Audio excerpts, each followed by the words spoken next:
तो दोस्तों नमस्ते, कैसे आप लोग? अच्छे खासे हैं, परफॉर्मेंस अच्छा जा रहा आप लोगों का एग्जाम के लिए।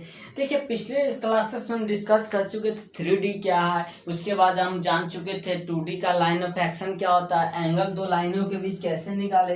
मेरे दोस्तों, अगर कोई भी बंदा, कोई भी स्टूडेंट अगर 2 यूनिट पढ़ लेता है तो ये डिफरेंशियबिलिटी और इंटीग्रेशन, तो उसको 44 से 45 मार्क्स एग्जाम में इजीली से आ जाते हैं। और ये कोई बहुत बड़ा मतलब बहुत हार्ड चैप्टर नहीं है, पढ़ने में बहुत मजा आता है। देखिए, अगर आप 12 के स्टूडेंट हैं और कोई इंटीग्रेशन और डिफरेंशियबिलिटी 2 चैप्टर नहीं आते माय डियर स्टूडेंट, तो उस बंदे को या उस स्टूडेंट को 12 करने से फायदा नहीं, क्योंकि ये बहुत ही रोचक चैप्टर है, मेरा बहुत ही ज्यादा फेवरेट ऐसा चैप्टर है। सो कहने का मतलब है कि आज जो हम डिस्कस करेंगे, आज से आपका जो स्टार्टिंग होगा मेरे दोस्तों, वह आपका इंटीग्रेशन स्टार्टिंग करेंगे। यानी इंटीग्रेशन क्या है उसके बारे में हम जानेंगे माय डियर स्टूडेंट। देखिए, इंटीग्रेशन का मतलब अगर हम समझे तो इंटीग्रेशन का अगर हम मीन्स जाने तो इंटीग्रेशन मीन्स ये होता है कि छोटे छोटे ब्लॉक्स को जोड़ना। यानी बहुत सारे ऐसे ब्लॉक्स है, बोले तो इनफिनाइट ब्लॉक्स है, उनको जोड़ना मेरे दोस्तों। एक्चुअली में इनफिनाइट ब्लॉक को जोड़ना इतना इजीली नहीं है, लेकिन फिर भी इसमें एज्यूम कर लिया जाता है कि मैंने फाइनली सबमिशन कर चुके हैं। यानी इंटीग्रेशन में मेरे दोस्तों छोटे छोटे ब्लॉक को जोड़ दिया जाता है। जैसे एक आप मान लीजिए, एक आप लकड़ी का टुकड़ा लिए हुए हैं, लकड़ी मतलब जैसे लकड़ी का एक टुकड़ा लिए, उसको एकदम पीस बाय पीस कट कर दीजिए। पहले एक्चुअली में लकड़ी का ब्लॉक, मेरे माय डियर स्टूडेंट, ब्लॉक जो था वह इस तरह से लकड़ी का ब्लॉक था। समझने की कोशिश कीजिएगा, लकड़ी का ब्लॉक ये था, इसको आप पीस बाय पीस अगर कट करेंगे मेरे दोस्तों, इनफिनाइट पीस तक अगर कट करेंगे, उसके बाद उसको जोड़ने का कोशिश करेंगे तो एक्चुअली ऐसा शेप नहीं देगा, लेकिन हम एज्यूम कर रहे हैं कि एक्चुअली शेप आ गया। यानी सिंपल सा फंडा। देखिए, मैथ में मीन्स समझने का मतलब नहीं, उसका अप्रोच समझने की जरूरत है। अप्रोच क्या है, इस इंटीग्रेशन का खोज करने में मेरे दोस्तों बहुत सारा टाइम लगता है। लगभग 10 से 15 ईयर्स टाइम लेते हैं आपको। 10 से 15 ईयर्स कोई व्यक्ति एकदम गहन चिंतन में लग कर इसका डेवलप किया, इसका खोज किया, डिस्कवर किया। उसके बाद आपको मेरे स्टूडेंट, आपको मात्र 5 मिनट में समझ में आ जाए, ऐसा तो हो नहीं सकता है। यानी कहने का मतलब सिर्फ मैथ में आप अप्रोच समझने की कोशिश कीजिए। आपको एग्जाम देने, एग्जाम में आपको नंबर्स लाने हैं और अच्छे खासे मतलब समझने भी हैं। तो इंटीग्रेशन मतलब होता है मेरे दोस्तों कि छोटे छोटे ब्लॉक्स को जोड़कर एक छोटे छोटे ग्रुप्स को जोड़कर एक बड़ा ग्रुप बना देना, एक बड़ा सॉलिड के रूप में परफॉर्म करना, ये इंटीग्रेशन में होता है। बात करें अगर मेरे भाई, तो इंटीग्रेशन को 2 कैटेगरी में डिवाइड कर लिया गया है। समझने की कोशिश कीजिएगा, इंटीग्रेशन को 2 कैटेगरी में डिवाइड किया गया, इनफिनाइट इंटीग्रेशन और एक होता है मेरे दोस्तों फिनाइट, बोले तो यानी डिफिनिट भी बोल सकते हैं। या तो इनफिनाइट को हम बोलते हैं मेरे दोस्तों, या इनफिनाइट को बोलते हैं इंडेफिनिट इंटीग्रेशन और फिनाइट को बोलते हैं डिफिनिट इंटीग्रेशन। अब यह क्या है, पहले यह तो समझे कि इंटीग्रेशन में हम समझ चुके हैं। इंटीग्रेशन को 2 कैटेगरी में किया गया, यानी आपको इंटीग्रेशन के अंतर्गत 2 पार्ट्स जानने होंगे, डिफिनिट और इंडिफिनिट जानने होंगे। बात अगर करें मेरे दोस्तों इनफिनाइट इंटीग्रेशन यानी इंडिफिनिट इंटीग्रेशन का, देखिए इंडिफिनिट इंटीग्रेशन के मतलब होता है कि छोटे छोटे ब्लॉक्स को एक बड़ा ब्लॉक बनाना, यानी कि छोटे छोटे ग्रुप को एक बड़ा ग्रुप देना, वो भी कहाँ तक देना, इसमें कोई भी लिमिट नहीं होता है। यानी इसका लिमिट नहीं है कि छोटे छोटे ब्लॉक को जोड़कर कितने छोटे छोटे ब्लॉक्स को जोड़कर एक बड़ा ब्लॉक बना लिया जाए, इसमें कोई लिमिटेशन नहीं है। तो इसको अगर बात करें मेरे दोस्तों, तो लिमिट तो बनाना होगा, क्योंकि जरूरी है यार। लिमिट नहीं रहेगा, हम जानते हैं इनफिनाइट का वैल्यू कुछ भी नहीं होता, तो इसको वैल्यू बनाने के लिए इसको हम लिमिट का यूज करते हैं, और वह लिमिट हम कोई ना कोई कांस्टेंट के साथ ऐड करते हैं। और ज्यादातर अगर कांस्टेंट की बात करें मेरे दोस्तों, तो कांस्टेंट ज्यादातर के फॉर्म में दिया रहता है। अब अल्फाबेट कोई भी कांस्टेंट एज्यूम कर सकते हो। बात अगर करें मेरे दोस्तों डिफिनिट इंटीग्रेशन का, तो डिफिनिट इंटीग्रेशन में एक लिमिट क्राइटेरिया रहता है कि इतना इतना ब्लॉक को जोड़ के, आपको छोटे छोटे ब्लॉक को जोड़ के आपको एक ब्लॉक बनाना है, सच दैट आपको 2, 3 मतलब एक लिमिट के अंतर्गत दिया रहेगा। तो इसमें आपको लिमिट दिया रहेगा, इसमें आपको कोई भी एजम्पशन नहीं लेना है, ठीक। अब बात करें मेरे दोस्तों, तो इंटीग्रेशन से आपको जो एक ऑब्जेक्टिव सवाल डायरेक्ट पूछे, या अगर बात करें तो इन इंटीग्रेशन में मेरे दोस्तों कुछ फार्मूला रिमेंबर होने चाहिए, सच लाइक बहुत सारे ऐसे ट्रिग्नोमेट्री और फार्मूला, यानी आपको अगर फार्मूला याद रहेगा।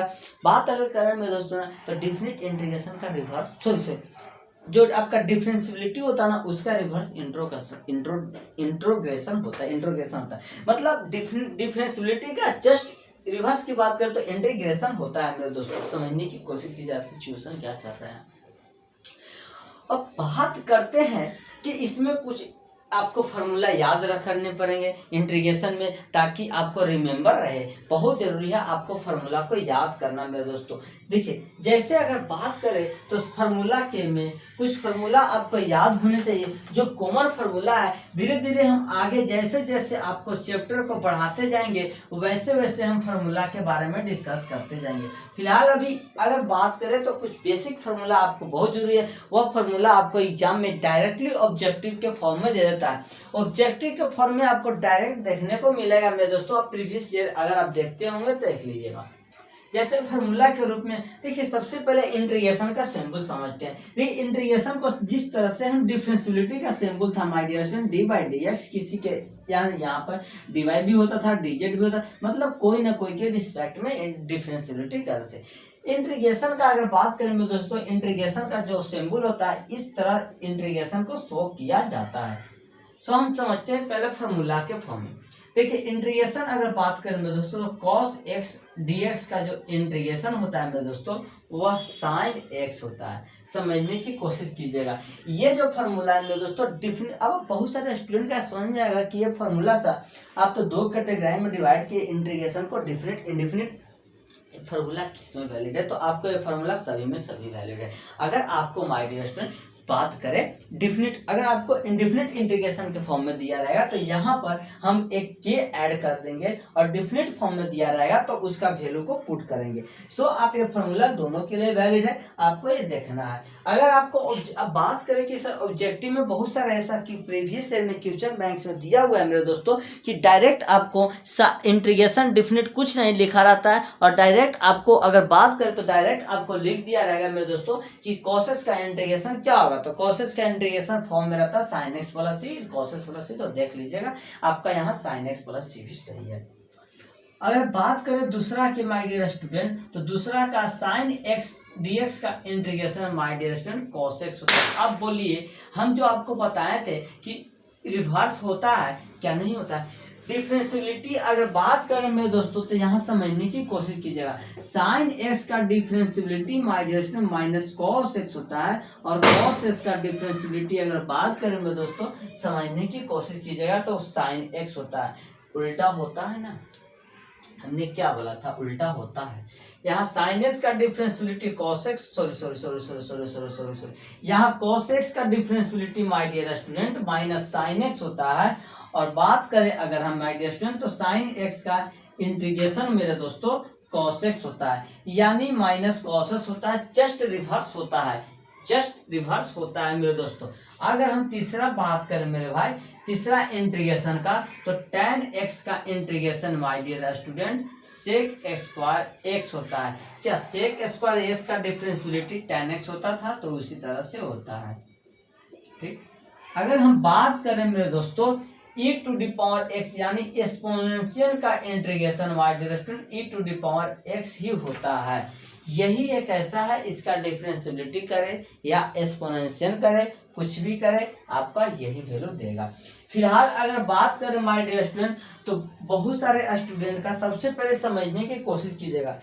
ये तो चार फार्मूला हर एक स्टूडेंट को याद रहना चाहिए। हम आगे जैसे जैसे चैप्टर वाइज चलेंगे आपको फार्मूला देते रहेंगे। अब बात करें हम कि इंटीग्रेशन का सोल्व कैसे करें। जिस तरह से डिफरेंशियबिलिटी को माय डियर स्टूडेंट हम इस तरह से सोल्व करते थे, s to the power n का डिफरेंशियबिलिटी होता था n into s to the power n minus one होता था। यह फार्मूला डिफरेंशियबिलिटी का होता था।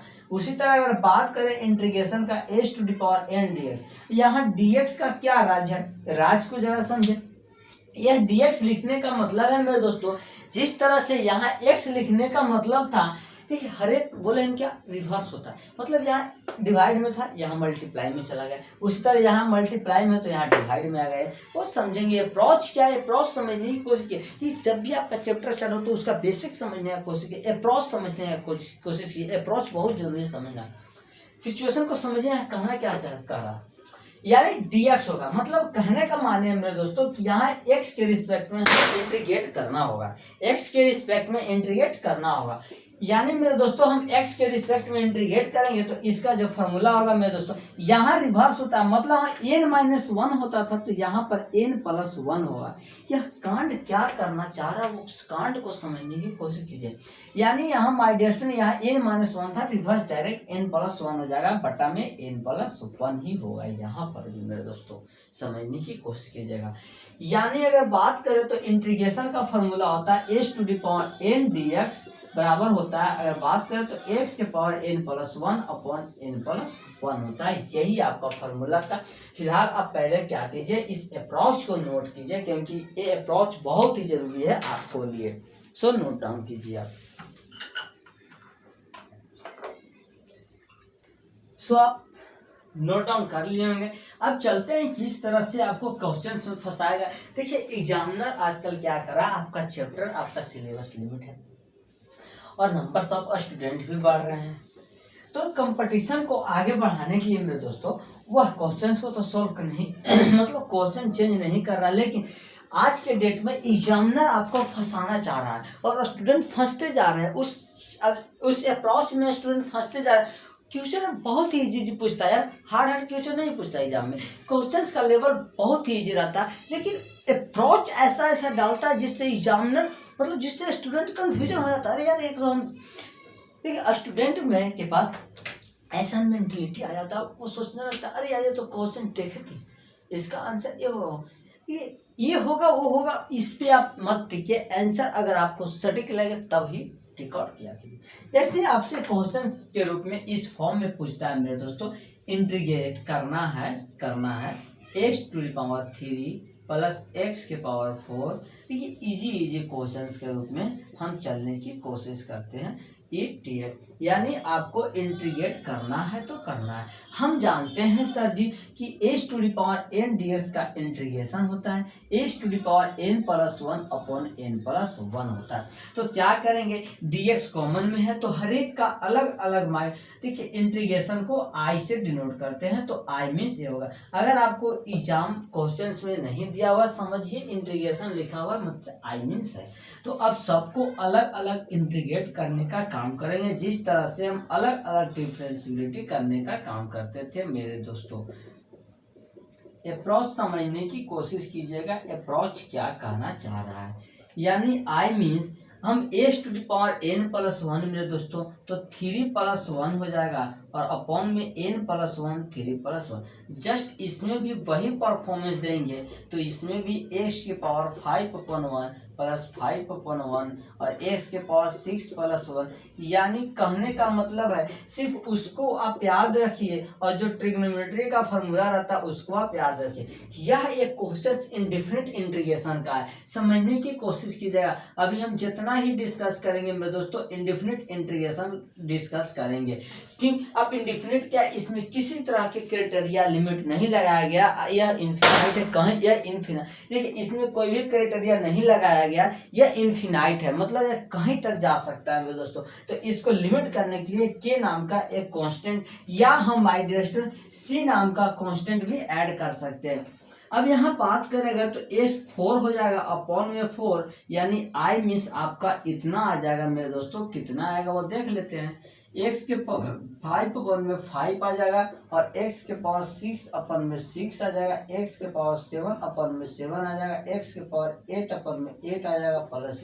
यानी आपका जो क्वेश्चन था मेरे दोस्तों x⁻3 plus x⁴ plus x⁵ plus x�6 plus x⁻7 into dx का इंटीग्रेट करेंगे मेरे दोस्तों तो x⁴/4 plus x⁵/5 plus x�6/6 plus x�7/7 plus x⁸ plus c। इस तरह से आंसर आएगा और आपको इसी तरह से देखने को मिलेगा दोस्तों। बात रहा ट्रिग्नोमेट्री का, तो फॉर्मूला को याद कर लीजिए और थोड़ा बहुत इधर उधर उलटफेर करना रहता है, आप इसको डाउन कीजिए। बहुत इजी चैप्टर है इंटीग्रेशन, बहुत मजा आने वाला चैप्टर है। जब भी आपको मैथ बनाने का मन ना करे, मैथ बनाने में मन नहीं लगे, आप मिजाज से एकदम इंटीग्रेशन को बनाइए, इंटीग्रेशन या डिफरेंशिएबिलिटी को सॉल्व कीजिए, मजा आएगा। ये ऐसा चैप्टर है कि हर एक स्टूडेंट से बनने वाला, लोअर से लोअर जिसके पास कैपेसिटी है माइंड ना, उससे भी ये सॉल्व होने वाला। चलिए हम एक और क्वेश्चन के रूप में जानते हैं।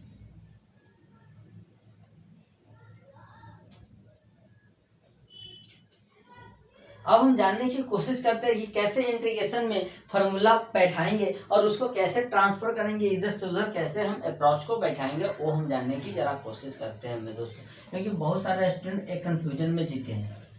एक कंफ्यूजन नाम का जो चीज़ है हर एक बंदे के पास होता है। मैं भी स्टूडेंट हूँ और था और हूँ अभी भी, मेरे पास भी कंफ्यूजन आता है। इसका मतलब ये नहीं होता है कि कंफ्यूजन आ गया हम पढ़ना छोड़ दें। अरे नहीं यार, जो बंदा कंफ्यूजन के साथ चलता है, कंफ्यूजन को पीछे छोड़ता है, देखिए सबसे पहले बंदा यानी सबसे पहले स्टूडेंट में डेडिकेशन नाम का चीज होना चाहिए। डेडिकेशन नाम का चीज मतलब हमको ये आज करना है तो करना है, चाहे जो नहीं खाएंगे चलेगा, वो चलेगा मेरे पास। देखिए जिस तरह से मान लीजिए इंटीग्रेशन बोल दिया, आई मीन्स आपको बोल दिया मेरे दोस्तों कि सेक एक्स इंटू में बात अगर हम करें तो बात अगर हम करें मेरे दोस्तों तो सेक एक्स का समझने की कोशिश कीजिएगा हम कहना क्या चाह रहे हैं। क्या लिखे यार, हाँ कोट एक्स। देखिए आपको ये दे दिया, अब आपको ये कोई भी फार्मूला आपको बताया नहीं गया। फार्मूला क्या आपको ये बताया गया? नहीं बताया गया। समझने की कोशिश कीजिएगा हम कहना क्या चाह रहे हैं। ठीक, चलिए इससे भी इजी, ये थोड़ा सा लेंदी हो जाएगा। अगर आपको कंफ्यूजन लगता है इससे भी इजी आपको देते हैं, जो मतलब आपको थोड़ा सा तो आइडिया हो, एटलीस्ट थोड़ा सा आइडिया होना चाहिए आपको, क्योंकि अभी स्टार्टिंग चैप्टर है। ठीक, तो चलिए आपकी मर्जी सर जी, लीजिए। अब ये देख के आपको कुछ आइडिया लग रहा है? नहीं सर कुछ आइडिया नहीं लग रहा। जब पढ़ना था तो पढ़े ही नहीं ट्रिग्नोमेट्री, तो कहाँ से आइडिया लगेगा? अरे यार हम ये tan x को लिख सकते हैं sin x अपॉन में cos x। ये आपको पता है कि नहीं पता? हम तो ये जानते हैं इंटीग्रेशन है, इसका किसी भी फार्मूला नहीं होता, ना फार्मूला हमको याद है। पर फार्मूला पर बैठेगा तो कैसे बैठेगा? हमको इंटरचेंज करना होगा, ट्रांसफर करना। तो हमको एक आइडिया तो है कि tan x को हम sin x upon cos x लिख सकते हैं। तो चलिए हम लिख के देखते हैं क्या होता है। तो tan x को अगर हम लिखते हैं sin x upon cos x, अब तो एटलीस्ट कुछ आइडिया आपको मिला होगा कि cos से cos कैंसिल हो जाएगा, बच जाएगा सर जी, यहाँ बच जाएगा मेरे पास हमको sin x बच जाएगा। और हम जानते हैं मेरे दोस्त कि sin x का इंटीग्रेशन हमें पता है माइनस cos x होता है, और एक टर्म ऐड होगा इन्फिनाइट को इंडिफिनिट को डिफिनिट बनाने के लिए, यानी आपको cos x into tan x का इंटीग्रेशन करें माय डियर स्टूडेंट तो minus cos x plus c होता है। देखिए जब तक ट्रिग्नोमेट्री का अगर आप इंटीग्रेशन सॉल्व कर रहे हैं, इस तरह से अप्रोच आपको पता नहीं है मेरे दोस्तों, समझिएगा, क्योंकि बहुत सारे स्टूडेंट अभी ये भी कंफ्यूजन में होंगे। हम जानते हैं कोट एक्स पे बात करें तो tan x का इन्वर्स होता है मेरे दोस्तों कोट x। अगर बात करें tan x के जगह ये हम जानते हैं sin x upon cos x, इसको अगर ऊपर हो जाएगा यानी आप कोट x को बात करें मेरे दोस्तों cos x अपॉन में sin x होता है। समझने की कोशिश कीजिएगा, पहले ये आप नोट कीजिए। ठीक, नोट कीजिए, उसके बाद हम समझते हैं, क्योंकि इसको बहुत जरूरी है जानना। ट्रिग्नोमेट्री में आपका इंटीग्रेशन में कुछ भी नहीं है, सिर्फ फार्मूला को याद रखिए और इंटरचेंज करना आना चाहिए, आपको सारा का सारा प्रॉब्लम सॉल्व हो जाएगा बहुत ही इजीली, क्योंकि बहुत मजा आने वाला है इस चैप्टर में। चलिए हम जानते हैं, फिलहाल पहले हम समझने का कोशिश करते हैं कैसे इंटरचेंज होता है इंटीग्रेशन ट्रिग्नोमेट्री का फॉर्म, क्योंकि बहुत सारे स्टूडेंट अभी ये कंफ्यूजन में जी रहे हैं। एटलीस्ट तुम लोग पढ़ा करो यार, तुम लोग नहीं पढ़ते हो, बहुत ज़्यादा हट हो लेता हूँ मैं, इतना मेहनत करके पढ़ाता हूँ, तुमको पढ़ने में शर्म लगती है क्या? शर्म लगता है यार, कल सोचा बार किसी में भी शर्म नाम का चीज़ नहीं पढ़ने का। देखिए अब ये हम अब यहाँ पे आके tan x को sin x upon cos x लिखते, तो मैं ये बताऊँ, चलो देखो बता देता हूँ। सबसे पहले समझने का कोशिश कीजिएगा। हम मेरे दोस्तों cos x को 1/sin x लिखते हैं, ठीक। अब इसको प्रूव आपको नहीं पढ़ना, सिर्फ ये समझने की कोशिश कीजिए, रट्टा मार लीजिए कि cos x को हम 1/sin x लिख सकते हैं। उसके बाद हम cot x को cos x/sin x लिख सकते हैं। उसके बाद हम tan x को sin x/cos x लिख सकते हैं। उसके बाद हम cot x को 1/tan x लिख सकते हैं। उसके बाद sec x को 1/cos x लिख सकते हैं। समझने की कोशिश कीजिएगा, ठीक। चलिए, कोई नहीं होता है। अब इतना तो आपको समझ में आ गया होगा। यही आपको, अगर आपको ट्रिग्नोमेट्री में इतना फॉर्म चेंज करने आता है मेरे दोस्तों, और वो जो फार्मूला याद है साइनस का इंटीग्रेशन ये वाला, आपको किसी भी तरह के प्रॉब्लम सॉल्व करने में कोई भी तरह के दिक्कतें नहीं आएगी, कष्ट नहीं होंगे।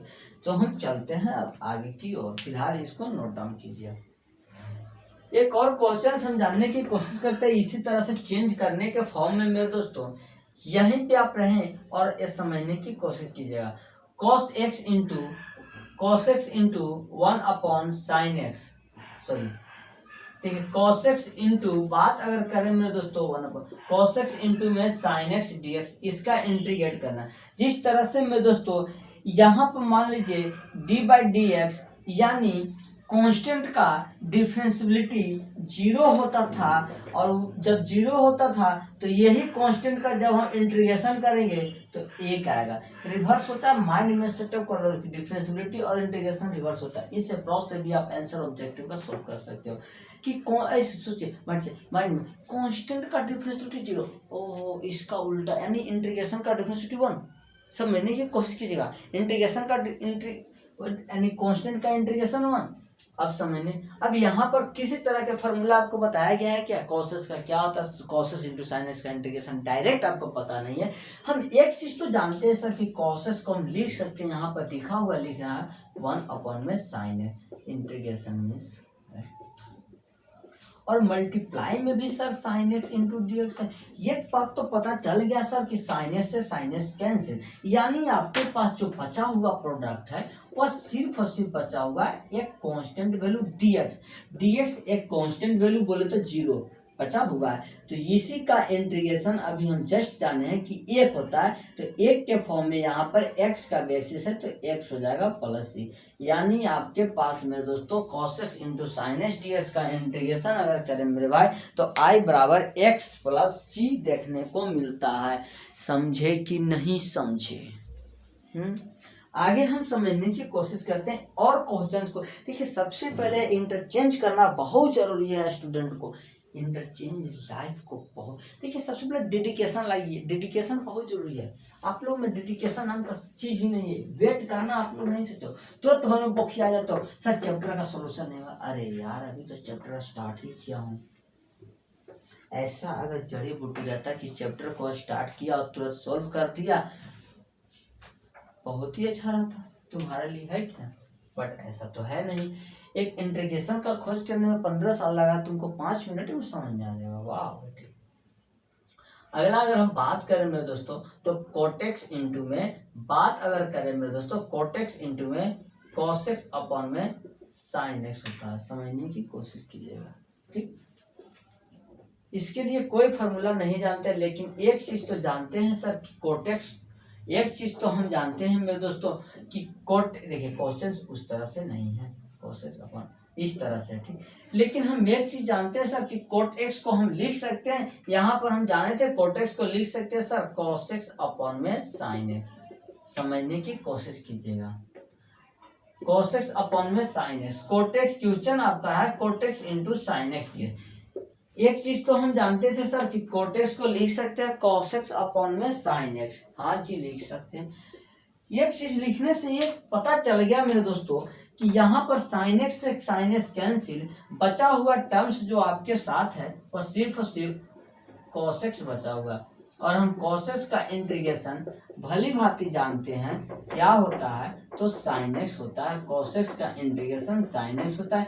एक्चुअली इसका लिमिट पता नहीं है, लिमिट को जोड़ने के लिए हम सी नाम का चीज को यूज करते हैं, एक कांस्टेंट को यूज करते हैं। देखिए क्या है, कितना लिमिट तक जा रहा है इसका कोई लिमिट नहीं है, तो उसको छोटा करने के लिए एक कांस्टेंट को ऐड कर देते हैं जिस तरह से। और हम एक दो क्वेश्चंस को जानते हैं, फिलहाल आप इसको नोट करने की कोशिश कीजिएगा, क्योंकि आपको नोट करने का भी कितने स्टूडेंट हैं जो बैठ के कॉपी कलम साथ में लेकर नोट्स करते हैं।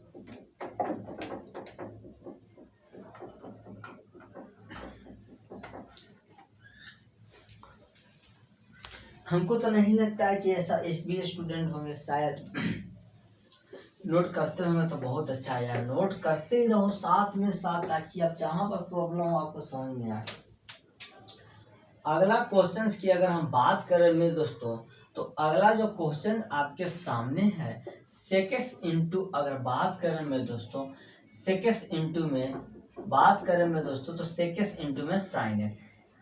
अब ऐसा हमने क्या आपको बताया है, इसका डायरेक्ट इंटीग्रेशन नहीं सर, लेकिन हमको ये पता है सेक एक्स को हम लिख सकते हैं 1/cos x, लिख डाला मैंने 1/cos x इंटू में साइन एक्स। अभी भी बात नहीं बनी है, इसका डायरेक्ट हमें पता नहीं है, लेकिन एक बात पता है sine x upon cos x को हम tan x के फॉर्म में लिख सकते हैं, tan x का फॉर्म दे दिए।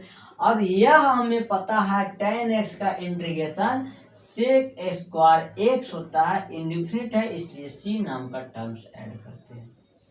यानी बात अगर हम करें मेरे दोस्तों, तो sec x into sine x d x का इंटीग्रेशन आपका सेक स्क्वायर एक्स, देखिए कहाँ से कहाँ खेला गया, यानी हम कहाँ से कहाँ खेलते जा रहे हैं, खेलते जा रहे हैं, खेला में भुला जा रहे हैं। मतलब कुछ भी आप समझने की कोशिश करो जरा। आई बराबर सेक स्क्वायर एक्स प्लस सी, वाह ये तो अमेजिंग हो गया। मतलब ट्रांसफर कैसे से कैसे किया जा रहा है ना। दोनों को हम एक और क्वेश्चन जानने की कोशिश करते हैं फिलहाल में।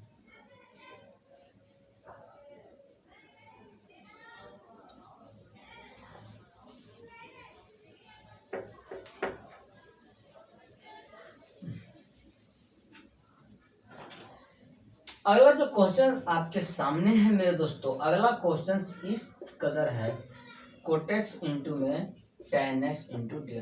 यह कोई फॉर्म ही नहीं होता है सर, तो इस फॉर्म को ट्रांसफर करना है। हम एक चीज जानते हैं मेरे दोस्त, कोटेक्स को लिख सकते हैं 1 में tan x, मैंने लिख डाला, और tan x मल्टीप्लाई में है। और हमें ये चीज तो एक चीज दी क्या कि tan x से tan x कैंसिल हो गया है, बच गया आपके सामने जो रिजल्ट वह सिर्फ और सिर्फ कांस्टेंट dx बचा हुआ है। और हम जानते हैं कांस्टेंट का 1 होता है, और 1 के फॉर्म में बेसिक x है, तो यहाँ x प्लस सी आपको देखने को मिलेगा। यानी आपके सामने मेरे दोस्तों कोटेक्स इंटू tan x का इंटीग्रेशन x प्लस सी, देख रहे हैं यह खेला कहाँ से कहाँ खेला जा रहा है और पता भी नहीं चला। अभी आपको ट्रांसफर नहीं करने आएगा तो कैसे आप सब कितना इजी क्वेश्चन से ऑब्जेक्टिव के क्वेश्चन से, ये आप ज़्यादा ज़्यादा प्रैक्टिस करने लगे ना तो एकदम इजीली रहेगा, देखते के साथ बना दीजिएगा। So thank you. अब चलिए नेक्स्ट क्लास में मिलते हैं।